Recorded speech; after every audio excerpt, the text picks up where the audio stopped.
What's up, guys? Welcome back here. Today I'm back here with another video. Feels so good saying that. But in this video, we're going to be talking about playoff stock risers and fallers. So players who weren't expected to do many big things in the playoffs, but actually surprised us with their performances. And then players who are supposed to have a big role on these playoff teams that just fell and could really impact their free agency or trade value next year.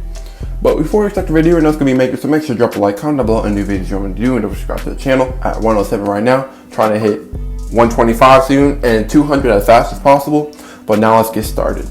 So the first riser we're going to have is Dillon Brooks for the Memphis Grizzlies. And I know they lost the series in 5 games, but in those 5 games, Dillon Brooks looked like an absolute stud. Has been Ja Morant's only consistent help, and he ended up being big time, averaging 25.8 points at 4.2 rebounds with 1.4 steals, and it shot 52% from the field, 40% from the 3, and 81% from the line, which is just absolutely crazy to hear. And if he's able to keep that consistency up, the Grizzlies will once again be back in the playoffs and could potentially make a first round upset. But we're going to need more production like this. Maybe not 26 points a game, but maybe if he can get into that consistent 20 point per game range. And he was averaging a good 17, but wasn't as consistent as many people want him to be. So if he's able to continue that consistency while putting up high volume shots, maybe like the 3rd most shots on the team, that could be really big time for them in my opinion. Our first faller though is going to be Kristaps Porzingis of the Dallas Mavericks, who people are now calling a 7'3" shooting guard and calling the trade with the Knicks a Tim Hardaway trade, because he averaged only 13.1 points, and even though you're 7'3", you're averaging 5.4 rebounds per game. You're also averaging less than a block per game when you're 7'3", going against small ball lineup. And he was taking a lot of threes, as he was taking 11 attempts a game, but was shooting 47% from the field, under 30% from the 3, and just didn't seem confident. There was one play where he had a wide open fast 2-on-1 fast break, stopped at the 3-point line to pull up and bricked it so bad. Every Mavs fan knew he wanted him gone right after that play, and was a big reason for why the Mavs lost in 7 to the Clippers, because he just didn't step up. Luka just didn't have that help except for Tim Hardaway Jr., but Tim Hardaway even was inconsistent with this play. So Kristaps Porzingis will likely not be a Maverick next year because of this, but his trade value has gone down because of this playoff run. And not many teams want him because he's making a max contract, isn't strong, and Kristaps Porzingis just really wants out because his role just doesn't feel big. But if you're not going to knock down your threes, you're not going to be aggressive inside, what's the point of having you? The next riser we got is Seth Curry, who just got eliminated to the Hawks in the 2nd round. But in those 12 games played, he averaged 18.8 points and seemed like the Sixers' best player throughout the playoffs, while he was shooting 58% from the field, 51% from 3, and also shot 80% from the line, which was just incredible. He is such a sharp shooter. The Mavs really regret trading him, but he's been big time for Philly this year. And if he can keep this up, Philly could continue to make a good run in the playoffs, maybe take that next step to the Eastern Conference Finals. But with how Seth Curry's play been, hopefully if Ben Simmons can step it up, Philly could be a really scary team next year. But speaking of Ben Simmons, he's our second faller, as in the playoffs, he played 12 games and only averaged 12 points per game, 7.9 rebounds, 8.8 assists, but only took 8 attempts a game, even though he shot 62%, and then shot 34% from the free throw line. That's like an average NBA player's 3-point shooting. Average. And he's struggling to shoot a free throw.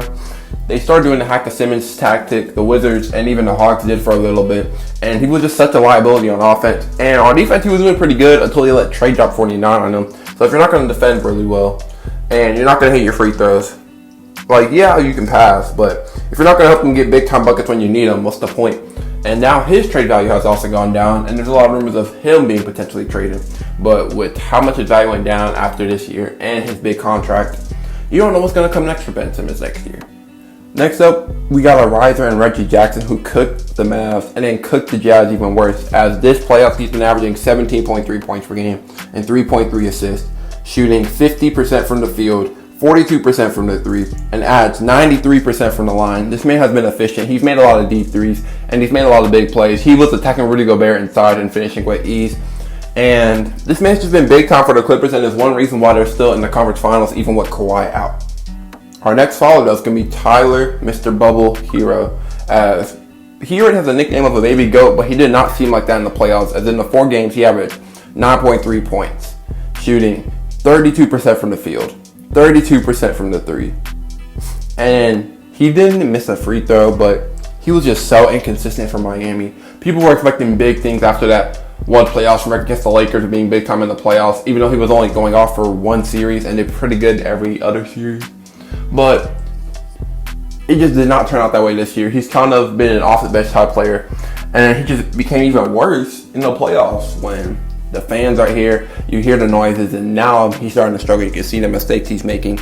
And now, even though the Heat, they want to trade him for Harden, I'm pretty sure they're regretting it. And now, there's no way the Rockets would do a Harden for Herro trade if Herro was playing like this.